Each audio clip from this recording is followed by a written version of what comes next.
I came back from a 3-day business trip, dropped my suitcase in the hallway, grabbed a soda from the fridge, and nearly choked when I looked out my front window.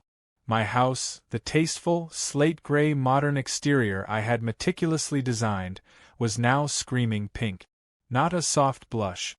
Not even a trendy rose gold. No, this was full-on. Flamingo had a breakdown pink with sparkles glinting in the sunlight like it had been attacked by a glitter bomb. For a full 10 seconds, I thought I had the wrong house, until I spotted my nameplate on the mailbox. I stepped outside in a daze, jaw halfway to the ground, just in time to see Karen from the HOA standing on my front lawn, posing for selfies like she'd just finished the Sistine Chapel. She turned, gave me a little wave with the paintbrush still in her hand, and chirped, "You're welcome." For a moment, I couldn't even speak. My brain was buffering, like it had to download the entire scene again to make sure it was real. But it was. She had done it. She had painted my house without permission. My house. Not a mailbox. Not a fence. The entire front facade of my private residence had been assaulted with what looked like a Pepto-Bismol tantrum.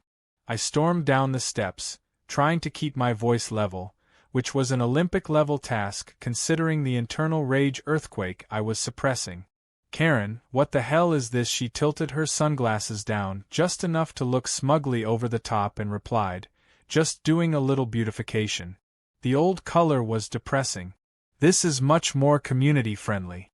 That's when I noticed the worst part. She hadn't just painted the siding. No, the deranged glitterfest had made its way across the side of the house and, my heart stopped, over the garden wall. The one my wife had painted before she passed. The mural she spent weeks working on. Gone. Completely covered in pink and beige. That wall wasn't just art. It was memory, grief, healing. And now it was drowned in Karen's idea of good taste. I felt like someone had set fire to a photo album. My hands clenched involuntarily. I don't even remember what I said after that, but I know it wasn't polite. Karen had the audacity to roll her eyes and walk away mid-sentence, saying something about me being ungrateful and how she'd saved me thousands on design fees. I stood there in the driveway, fuming, my soda forgotten in my hand as neighbors started coming out of their houses. Some stared in shock. Some awkwardly waved. A few even laughed nervously. That's the thing about HOAs. People are afraid to speak up. Karen had been the self-proclaimed queen of our neighborhood's aesthetic committee for years. She handed out warnings like Halloween candy and had fined people for everything from colored curtains to loud wind chimes. But this was next level. That night I couldn't sleep. I kept staring at old photos of the mural on my phone. My wife had painted it in honor of her mother who loved books. It was a sprawling tree made entirely of open pages, each one dedicated to a book that shaped her life. Kids used to sit by that wall and read. Even the local paper had done a feature on it. Now it was beige. Beige with brush strokes so sloppy it looked like someone was blindfolded during the paint job. The insult wasn't just visual, it was emotional vandalism. The next morning, I did what I always do when I'm mad. I researched. I dug up the HOA bylaws, downloaded every file, and spent hours going through the fine print. There it was in black and white. The HOA could recommend changes. But no one, not even the chair, had the authority to physically alter private property without express written consent. And I hadn't signed a single thing. In fact, I'd never received a letter, an email, or even a text. Just pink walls and glitter graffiti. I started documenting everything. Photos from every angle. Screenshots of the mural from before. Footage from my neighbor's doorbell cam showing Karen directing painters onto my property while I was away. I even tracked down the painting crew. At first, they were hesitant to talk, probably thinking they'd get sued.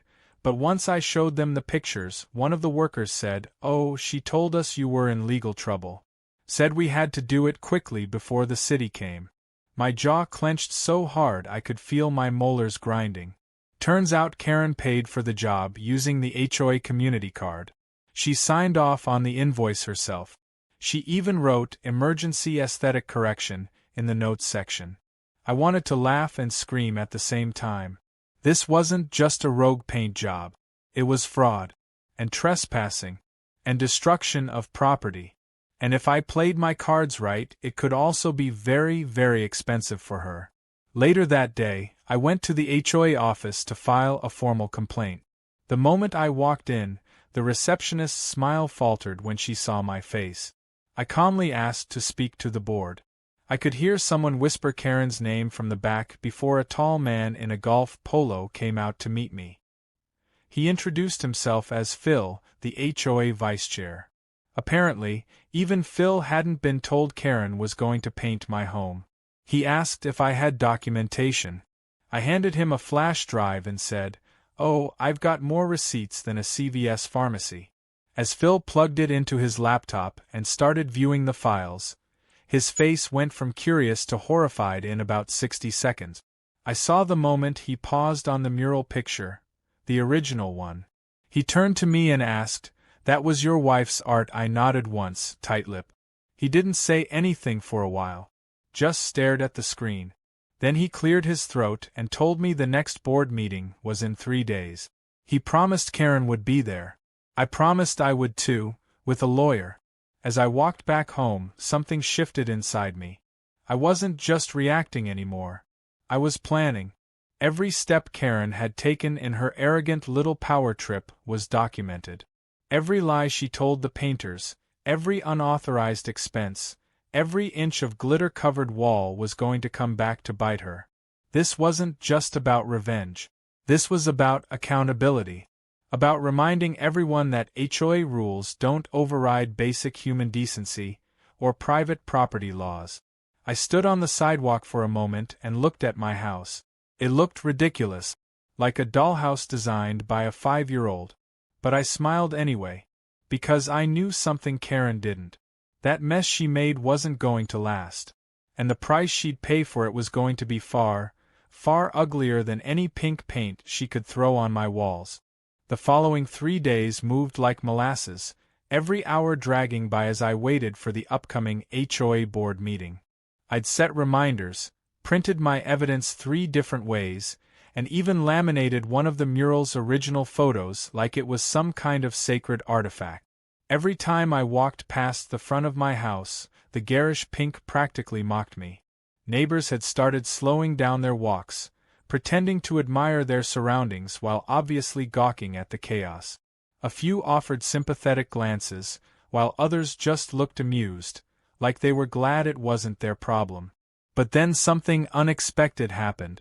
2 doors down, old Mrs. Langford, who barely said a word to anyone unless it involved cats or crossword puzzles, shuffled up to my porch and handed me a tin of cookies. Without any small talk, she said, "I'm sorry about your wife's wall. It was beautiful. That woman had no right." Then she turned and left. The moment cracked something open in the neighborhood.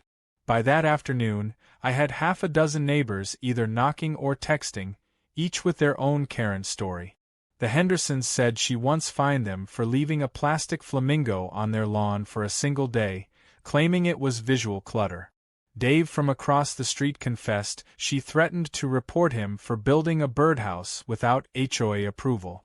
And Janine, who lived 2 blocks down, said she'd been fighting for 3 months to get back a $300 fine Karen issued because her potted flowers were too bright. That was the word she used. Bright. Like Joy was against the rules. Karen wasn't just a one-time offender. She was a repeat nuisance with a paintbrush and a power complex. The more stories I collected, the clearer it became, she'd been bullying the whole community under the guise of regulation. But her biggest mistake was picking a fight with someone who wasn't afraid to challenge her. I hadn't gone this far yet, but I was ready. The morning of the meeting, I suited up like I was heading into court. Gray slacks, collared shirt, folder in hand, and a calm, patient expression I had to practice in the mirror about 10 times. I walked into the HOA building 5 minutes early and took a seat right in the front row. The board members arrived gradually, most of them nodding politely, a few looking sheepish. Then, like a queen entering her court, Karen swept in. She wore a pink blazer that nearly matched the crime scene she'd created on my house, paired with sunglasses inside like she was shielding herself from the consequences. She saw me, smirked, and took her place at the center of the board table, completely unbothered. For a moment I wondered if she genuinely believed she'd done nothing wrong. Then the vice chair, Phil, called the meeting to order and announced that the first topic was an incident regarding unauthorized property alterations involving a private residence. Karen immediately leaned forward and started speaking like she was giving a TED Talk. She said the neighborhood had suffered from dullness, that she was simply trying to improve overall morale, and that she chose my house because it was highly visible and strategically placed. She called the mural childish, and said her changes were necessary to elevate the community's image. She ended her monologue by stating she had acted swiftly and with the best intentions. I almost laughed, but the rage simmering beneath my calm expression kept it buried. Then it was my turn. I stood, opened my folder, and laid out everything.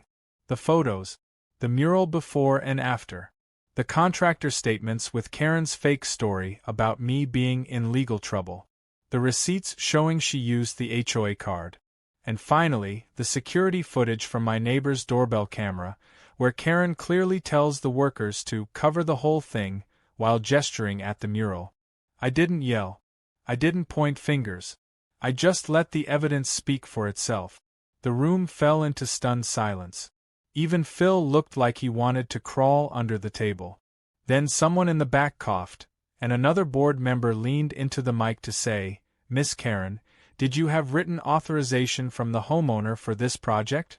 Karen's face twitched. Just for a second. Then she said, "I didn't think I needed one. The community comes first." And that's when everything began to crumble. Phil cleared his throat and said he'd consulted their own bylaws, and there was no clause giving any board member, including Karen, the right to alter a homeowner's property without explicit consent. He added that not only had she violated that, but she'd also falsified information to a third-party contractor, misused community funds, and damaged personal artwork that had cultural and emotional value to the homeowner. Karen started stammering, claiming the wall wasn't registered art, whatever that meant, and that she'd had verbal agreements with some people about the changes. But when pressed, she couldn't name a single witness. It was like watching a castle made of sugar cubes melt in real time. Then came the real blow. Phil stated that due to the nature of the violation, and upon reviewing the HOA's legal counsel's advice, Karen would be held personally liable for all damages. Not the HOA. Her. She paled, her posture sinking slightly as if her spine had evaporated. The board agreed unanimously that she would need to pay for the full restoration of the home's original exterior, including the mural, and reimburse the HOA for misused funds. The amount totaled just over $50,000. There were a few audible gasps. Even I raised an eyebrow. I had expected fines, maybe a forced resignation. But this was justice, detailed and expensive. Karen tried to object, her voice shrill, accusing the board of turning on her. She shouted that the mural was nothing special, that the pink was uplifting, and even claimed she had supporters. No one said a word. That silence was louder than any shout could have been. For the first time, she realized she was alone. No HOA title. No committee. No support. The meeting adjourned. Karen stormed out. I stayed back as a few board members came to shake my hand. Phil apologized sincerely, saying they hadn't realized how far she'd gone over the years. He even offered to help me connect with restoration artists. I thanked him, still a little dazed. It felt surreal. The mural wasn't back yet. The pink still covered my house. But something had changed. The power balance had shifted. On the way home, I passed by Janine's house. She was trimming her flowers and looked up when she saw me. She smiled, this time fully. Without a word, she plucked one of the brightest yellow lilies from her garden and handed it to me. I took it without speaking, nodded, and continued walking. That little flower was louder than Karen's entire paint bucket. That evening, I sat in front of my house, now glowing with the ridiculous pink hue under the streetlights, and I wasn't angry. Not anymore. I was focused. The real restoration hadn't started yet, but the neighborhood was already healing. And as far as I was concerned, Karen's mess had just turned into a masterpiece in progress. 2 days after the board meeting, a strange calm settled over the neighborhood. The kind of silence that came after a storm. Birds chirped, sprinklers ticked across lawns, and people peeked out of their homes like cautious animals testing if the coast was clear. The HOA had officially suspended Karen from all duties, revoked her access to community funds, and banned her from initiating any neighborhood projects ever again. But while the HOA had done its part, my house still looked like it had been dipped in bubblegum. The fines were levied, the blame had landed, but the physical damage remained. My once dignified, carefully maintained home was still a neighborhood joke, and the mural was still a blank beige smear where memories used to live. I didn't waste time. I'd already contacted the original art collective my wife had volunteered with years ago. Most of them had moved on, but one artist, Leah, still worked in town and had vivid memories of helping with the original piece.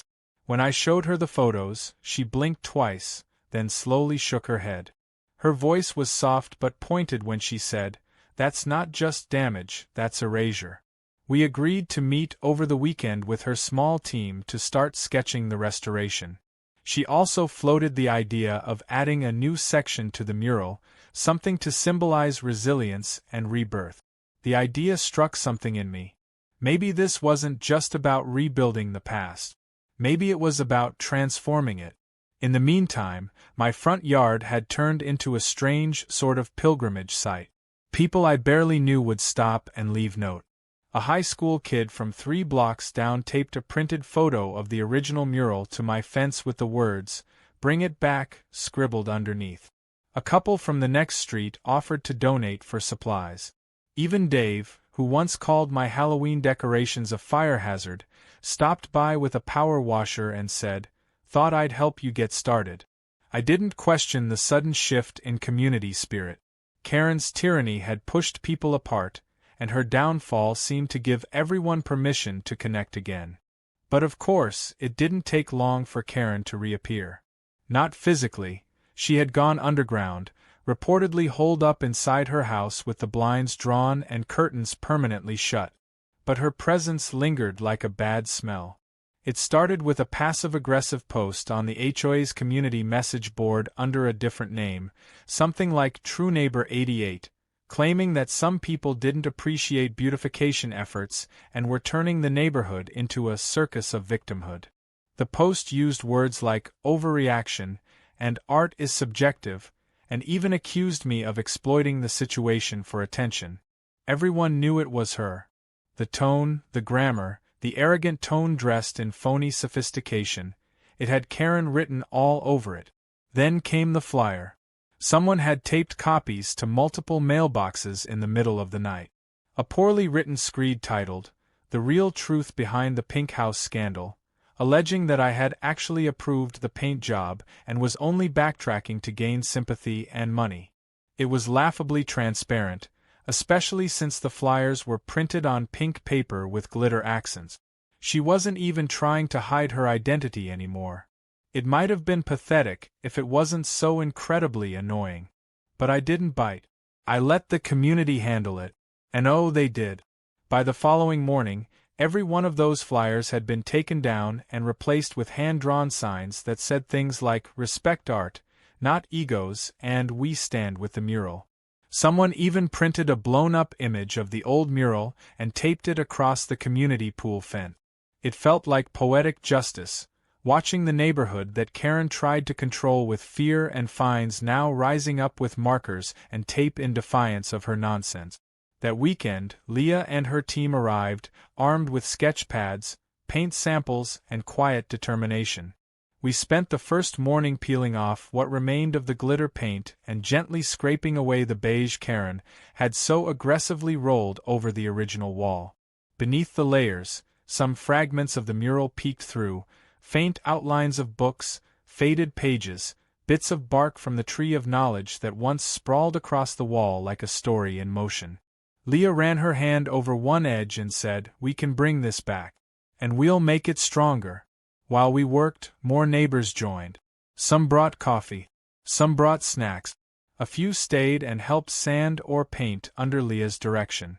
What was once a quiet, isolated wall on the side of my yard had become a hub of creativity and community. Children sat nearby on the grass, drawing their own murals in chalk. A retired teacher named Mr. Benson stopped by and offered to install lighting to showcase the wall at night. The mural was no longer just mine or my wife. It was ours again. But of course, Karen couldn't stay quiet. The moment she saw people gathered around the wall from her upstairs window, she called the city. She claimed I was operating an unauthorized construction site.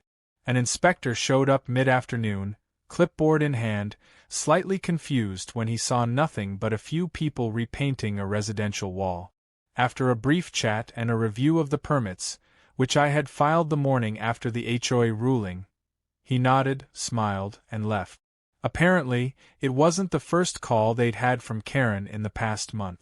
One of the city employees even told me she'd once reported her neighbor for watering plants too aggressively. On the final day of the mural restoration, Leah added something special. Just above the base of the tree trunk, she painted a new branch curving upward toward the sky. On it, instead of pages, hung a single pink leaf outlined in gold. A quiet nod to what had happened. Not bitter. Not mocking. Just truth.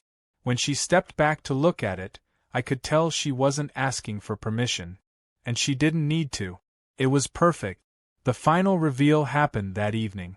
Word had spread fast, and by sunset, more than 40 people stood on my front lawn and driveway, holding candles, glow sticks, or just standing quietly, smiling.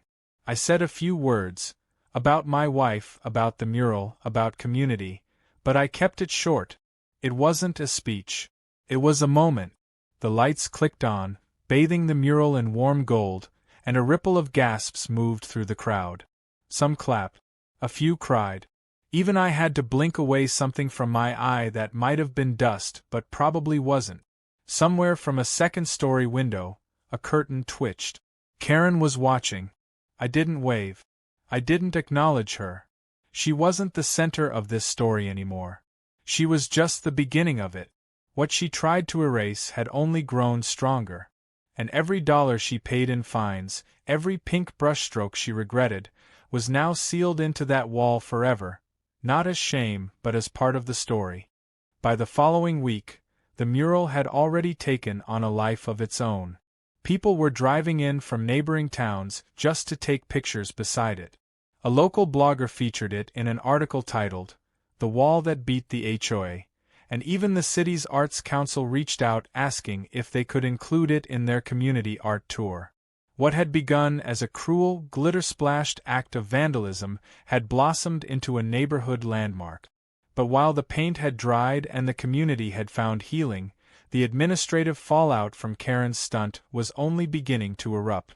Her actions hadn't just caused emotional and artistic damage. They'd exposed something much bigger: cracks in the HOA's financial management, misuse of authority, and an entire pattern of unchecked behavior that was now under formal review. It started when Phil, the HOA vice chair, dropped by with a folder under his arm and a look that said he wasn't here for small talk. He sat at my kitchen table and said bluntly, "We've got an audit problem." Apparently, when the HOA lawyer reviewed Karen's pink paint escapade, they also started looking into how she'd been managing committee funds for the last few years. And what they found wasn't just bad judgment, it was borderline embezzlement. Karen had approved at least a dozen unauthorized expenses that she had labeled as community initiatives. These ranged from overpriced garden gnomes to a bizarre $400 emergency birdbath invoice she filed during the middle of winter. Most of it was funneled through a vague vendor named Artistic Vision Designs, which, after a little digging, turned out to be a company run by Karen's cousin. Phil looked exhausted. He admitted they should have caught it sooner, but Karen had been manipulative and used fear to maintain control. He said they were now considering pressing charges but were hesitant because of the PR fallout. I told him gently but firmly that accountability wasn't optional, and if the HOA didn't take action, I'd go public with everything. Phil nodded slowly. He knew I wasn't bluffing. A few days later, the board released a formal statement to all residents. Karen had not only been removed from her position permanently, but she was now facing a civil lawsuit from the HOA for misappropriation of funds. It was the first time in our neighborhood's history that the board had ever sued one of its own. The shift in energy was immediate. Residents who had previously kept their heads down now started speaking up. Complaints that had been buried or dismissed suddenly resurfaced. Janine revealed that Karen had demanded cash payments for a flower approval license, which of course didn't exist. Dave admitted he'd been threatened with a lien on his property for refusing to repaint his shutters. An entire wave of repressed frustration swept through the neighborhood, and for the first time, people weren't afraid to talk. I was invited to a community roundtable to help draft new oversight policies. I declined the committee seat, but I agreed to speak on one condition: that every policy put in place be approved by resident vote and not just board members behind closed doors. They agreed. Things were changing. Not just on paper, but in spirit.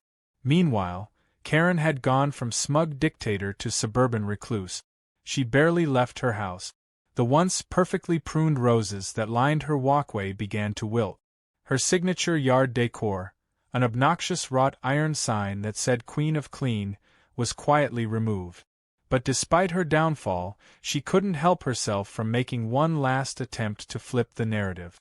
One morning, I stepped outside to grab the paper and found a certified letter wedged awkwardly in my mailbox. It was from Karen's lawyer. She was suing me for defamation, claiming that the mural's new edition, the pink leaf outlined in gold, had publicly humiliated her and caused emotional distress. I laughed when I read it. Then I scanned it and sent it to my attorney, who responded within 10 minutes saying the claim was laughably weak and wouldn't survive a day in court. Still, it lit a fire under me. I'd tried to let this end gracefully. I'd never named her in interviews, never escalated beyond what was necessary. But if she wanted another round, I was more than ready. With my lawyer's help, we filed a countersuit, one that not only addressed the mural destruction, but also added claims for trespassing, property damage, and emotional distress caused by her false statements during the board hearing. We had evidence. We had witness testimony. We had video. This wasn't a fight. It was a slow-motion landslide, and she was standing right at the edge. The court date was set within weeks. It was a small civil trial, but word got out fast. On the day of the hearing, the courtroom gallery was packed with residents from our community. Some came out of solidarity. Some, frankly, came for the drama. Karen showed up dressed in gray, her hair pulled back tight like she was going to a funeral, not realizing it was her own public credibility being buried that day. She tried to spin her actions as misunderstood kindness. Her lawyer argued that the mural had been visually jarring, and that Karen had felt it was her duty to restore aesthetic harmony. When it was my turn, I let the facts speak. The invoices, the text, the before and after photos, the contractor's statements, and the mural's feature in the local press. My lawyer closed by saying this was not beautification. This was domination disguised as design. The judge didn't take long. He ruled in my favor, ordering Karen to pay an additional sum for mural restoration, legal fees, and a punitive fine for harassment. The total now sat just over $50,000. And this time, it wasn't through the HOA. It was from her personal assets. She winced when she heard it. For the first time, she seemed to understand the weight of what she'd done. Not just the financial cost, but the social one. The neighbors who once feared her now pitied her. Or worse, ignored her completely. After the trial, something happened I didn't expect. One of the court clerks handed me a note. It was from the judge. He'd written, "I saw the mural on the news. Your wife's work was beautiful. I'm glad you fought for it." I stood there for a moment, reading that line over and over. It reminded me why I hadn't just painted over the pink or moved away. It wasn't about revenge. It was about respect. About refusing to let one person's arrogance erase something meaningful. Back in the neighborhood, the mood had transformed. The HOA launched a mural grant program, encouraging other residents to apply for art installations that reflected the community. A new couple down the block painted a mosaic of their dog, and a retired veteran added a tribute wall for local service members. The neighborhood that Karen had tried to micromanage into sterile perfection had become a canvas of individuality. The fear was gone, replaced by something unexpected: joy. Every time I walked past my mural, I noticed something new. A detail in the bark. A shadow under a page. The golden outlined pink leaf still hung there, catching the light. A quiet reminder. Not of Karen, but of what we survived. Of what we reclaimed. Of what we built back, brighter and bolder. And the best part, Karen still lived there. She had to see it every day. The mural she tried to bury now stared at her every morning like a mirror she couldn't look away from. And that, I thought, was justice in its most poetic form. The months that followed brought a stillness I hadn't felt in years. It wasn't just the absence of HOA fines or pastel pink threats to my property, it was the sense that the neighborhood had exhaled. People who used to keep to themselves started walking their dogs a little slower, waving a little more often. Kids rode their bikes down sidewalks that used to feel like no-go zones. It was like someone had lifted an invisible weight off our streets, 1 gallon of stolen paint at a time. My house, once the unwilling billboard of Karen's artistic ego, now stood as a quiet monument of resistance and restoration. The mural had become the unofficial heart of the community. People used it as a backdrop for engagement photos, graduation announcements, and Sunday strolls. One couple even asked if they could get married in front of it. I told them yes without hesitation, and they brought flowers, laughter, and vows to the very wall that had once been whitewashed in beige and glitter. One afternoon, I was sitting on my porch drinking coffee when I noticed Karen across the street. She had emerged from hiding for what seemed like the first time in weeks. Her hair was no longer styled into its usual helmet of tight curls. She wore sweatpants, a hoodie, and dark glasses. She moved slowly, not like the strutting peacock she used to be, but like someone waiting for life to throw something else at her. For a split second, our eyes met. She flinched and turned away. Not a word. Not a gesture. Just retreat. I didn't feel triumphant. I didn't feel pity either. It was something more like closure. She had carved out a kingdom with fear and micromanagement, and when it fell, there was nothing left to hold up the crown. Now she was just another resident with a mortgage, a lawn, and an uncomfortable relationship with reality. Around that time, the HOA held their first full community election in years. No backdoor appointments. No vague committee shuffling.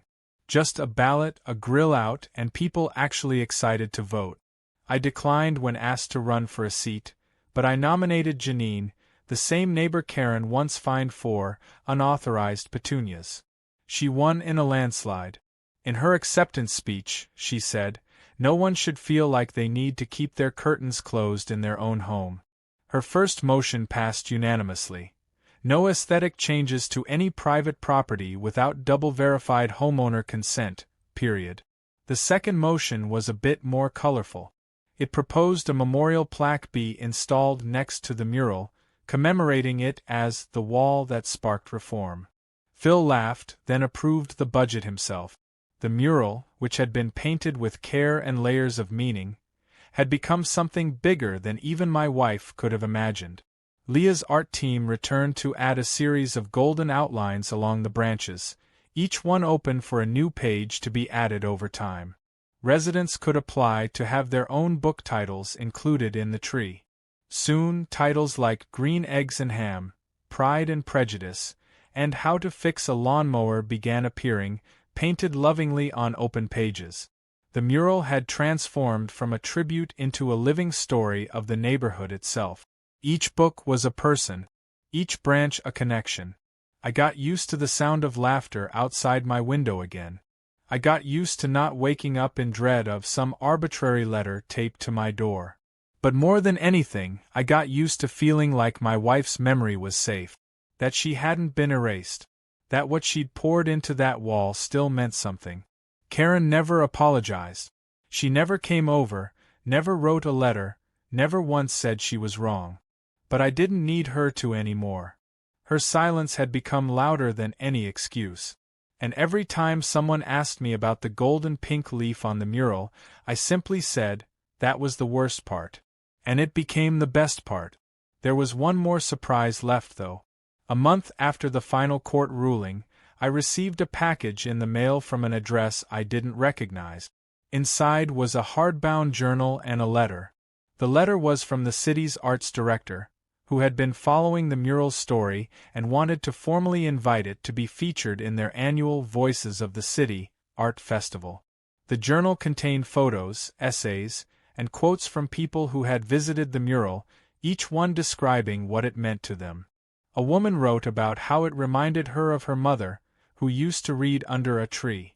A teenager said it inspired him to paint for the first time. One man even said it gave him the courage to challenge his HOA on an unrelated issue in a different state. I sat with that book on my lap for an hour, flipping through the pages and realizing the ripple Karen never intended had reached farther than she could ever have dreamed, and not in the way she wanted. That summer, the HOA organized a block party. Not the kind with folding chairs and silent stares, but a real one. Music, bounce houses, barbecues. People laughed, played games, swapped garden tips, and even painted a temporary mural on the sidewalk with washable paint. Janine stood in front of the real mural and gave a short speech. She said, "This neighborhood learned something the hard way. That control without compassion becomes oppression. And that art, when threatened, can become a revolution." Everyone clapped. I watched from the edge, hand resting on the fence my wife once painted white, and smiled. Later that evening, as the sun dipped low and cast a golden hue across the lawn, a little girl tugged at my sleeve. She pointed to the mural and asked if she could add a book title someday. I nodded and said, of course. The trees still growing. She grinned and ran off, already chattering with her friends about what stories to pick. That night, for the first time since all of this began, I sat under the mural alone and listened to the quiet. Not the tense silence of waiting for something to go wrong, but the peaceful kind that follows resolution. The wall was more than just a canvas. It was proof that some things, when broken, don't just get fixed. They evolve. They become stronger, layered with stories, with history, with scars that are no longer painful but proud. Karen still lived in the same house, but the community had left her behind. She was just a name now, a lesson, a whisper. Meanwhile, the mural remained lit, a golden leaf catching the light every time someone passed. Not everyone knew the full story. But they didn't need to. All they had to do was look at it and feel something. And as far as I was concerned, that was the real victory. Not the fines. Not the court wins. Not even the public support.